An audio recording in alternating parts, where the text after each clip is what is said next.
அழகான காடு ஒன்றில் டைகர், ஒரு குட்டி முயல் மற்றும் சீனு, ஒரு சின்ன அணில் சந்தோஷமாக வளர்ந்து வந்தார்கள்.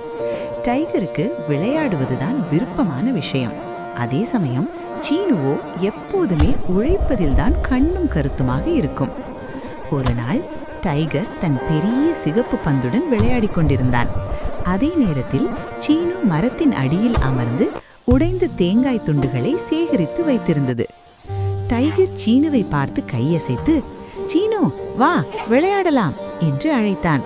ஆனால் சீனு தலையை ஆட்டாமல், "இல்லை டைகர், எனக்கு நிறைய வேலை இருக்கு, நீ விளையாடு" என்று தன் வேலையில் மும்மரமாக இருந்தது.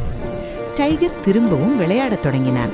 ஆனால் விளையாடும்போது டைகரின் விருப்பமான பந்து ஒரு செங்குத்தான இடத்தில் உருண்டு ஒரு பெரிய முள்கொடியின் உள்ளே விழுந்துவிட்டது.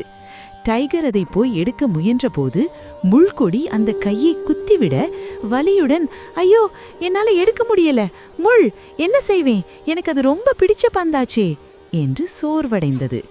தன் பலமும் பெரிய உருவமும் பந்தை எடுக்க உதவவில்லை என்று சோர்வான முகத்துடன் டைகர் சீனுவிடம் ஓடினான். "சீனு, சீனு, எனக்கு உதவி வேணும், என் பால் முள்கொடிக்குள்ள சிக்கிக்கிச்சு" என்று கெஞ்சினான்.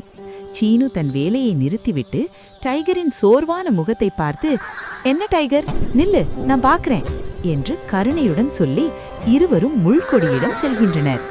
முள்கொடியை பார்த்து சீனு, "அடடா, இது ரொம்ப சின்ன இடமாச்சே. டைகர், உனக்கு ஒரு உதவி செய்வதற்கு நான் தயார்" என்றது. சீனு யோசனை சொன்னது. "டைகர், நீ உன் பலத்தை வச்சு இந்த கிளைகளை இரண்டு பக்கமும் தூக்கு."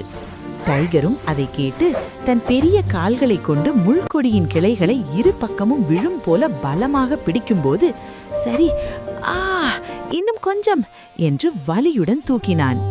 டைகர் கிளைகளை தூக்கியதால் உருவான இடைவெளியில் சீனு தன் சின்ன உருவத்தை வைத்து உள்ளே நுழைந்தது. பந்தை பிடித்து எளிதில் வெளியில் வந்தது சீனு. சீனு வெளியில் வந்தவுடன் டைகர்களை விட்டுவிட சீனு பந்தை டைகரிடம் கொடுத்துவிட்டு, "டைகர், இப்போ உன் பந்து பாதுகாப்பாக" என்றது.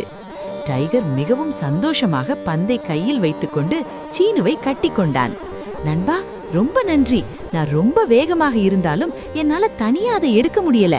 உன் சின்ன உருவமும் யோசனையும் தான் எனக்கு உதவி செய்தது" என்று ஆசையுடன் டைகர் சொன்னான். இருவரும் கைகளை கோர்த்து நடக்கும்போது சீனு சொன்னது, "நண்பா, அடுத்த நண்பனின் சிறப்பு ஒருவருக்கொருவர் உதவி செய்வதுதானே நண்பனுக்கான உதவி." கேமரா மேலே சென்று இருவரும் சந்தோஷமாக விளையாடுவதை காட்டுகிறது. ஆமாம் குழந்தைகளே, இந்த கதையின் அர்த்தம் என்னவென்றால், நமக்கு எவ்வளவு பெரிய பலம் இருக்கலாம், ஆனால் ஒரு நல்ல நண்பனின் உதவி நம்மை மிக பெரிய சோதனைகளிலிருந்து காப்பாற்றும். அதனால நண்பர்களுக்கு உதவி செய்வது ரொம்ப உயர்ந்தது. மீண்டும் இன்னொரு நல்ல வீடியோவில் சந்திக்கலாம். இந்த கதை உங்களுக்கு பிடித்திருந்தால் லைக் பண்ணுங்க. இந்த மாதிரி வீடியோக்களுக்கு நம்ம சேனலை சப்ஸ்கிரைப் பண்ணுங்க. பாய் குட்டீஸ்.